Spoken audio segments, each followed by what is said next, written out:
Hello everyone, welcome to my channel. Today we are going to learn all about the amazing heart, how it works and why it is so important. Heart is a muscular organ that works like a pump, sending blood all around your body to keep you healthy and active. Did you know that your heart is about the size of your fist and beats over 100,000 times a day? Circulatory system.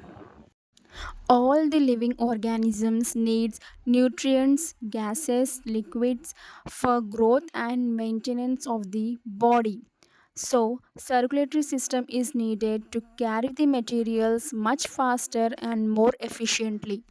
The heart is a part of the circulatory system that not only carries blood throughout the body but also transports essential nutrients and oxygen to cells while removing waste products like carbon dioxide.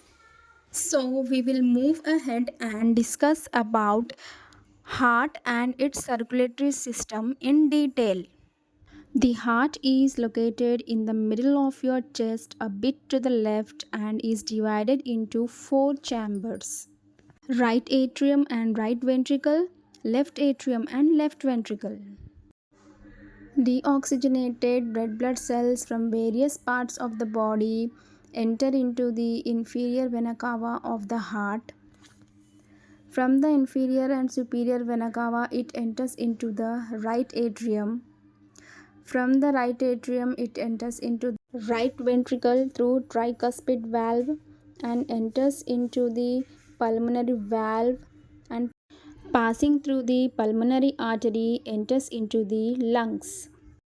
From the lungs, oxygenated blood enters into the left atrium through pulmonary veins, and from the left atrium, passing through the mitral valve, enters into the left ventricle. Left ventricle forces the blood into aorta through the aortic valve. Finally, the red blood cells move into aorta, from which they are pumped to the rest of the body. In this way, the heart receives deoxygenated blood from the body and sends oxygenated blood to the body. This is the flow chart on the process of circulation. Here we can see that deoxygenated blood from superior and inferior vena cava is entering into the right atrium.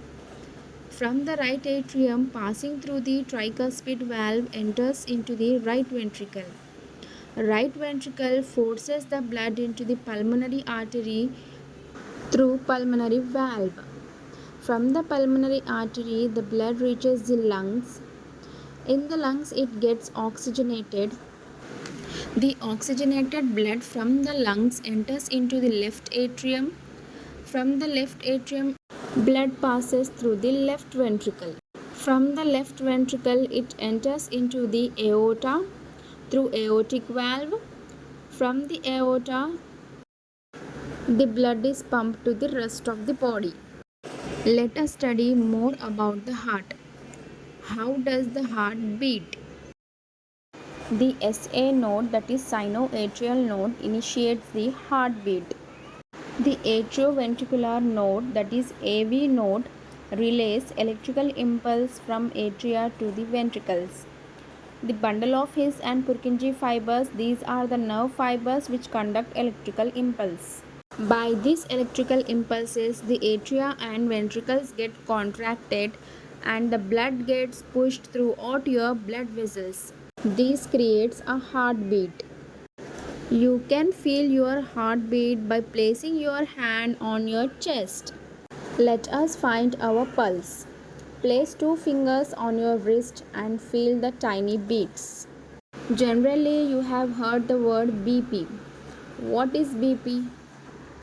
To move the blood through this network of vessels, a great deal of force is required. The force is provided by the heart, is called as blood pressure. The blood pressure is highest when the ventricles contract, forcing the blood out of the heart into the arteries. This is called as systolic pressure, measures about 120 mmHg. There is a drop in the pressure as the ventricles refill with blood for the next beat. This is called as diastolic pressure, which measures about 80 mmHg. For example, a typical blood pressure reading might be 120 by 80 mmHg, where 120 is systolic pressure and 80 is diastolic pressure. BP will change according to the activity in which the person is engaged, such as resting, walking, and running. Person who has high blood pressure during resting period are said to have hypertension. The person who has low blood pressure are said to have hypotension, which can cause fainting or dizziness because the brain does not receive enough blood. So, we have learned that the heart is a powerful muscle. It pumps blood and it is part of the circulatory system. I hope you all have understood the topic. For more such videos, like, share, and subscribe to my channel. Our next video will be of quiz on circulatory system. Stay tuned. Thank you for watching.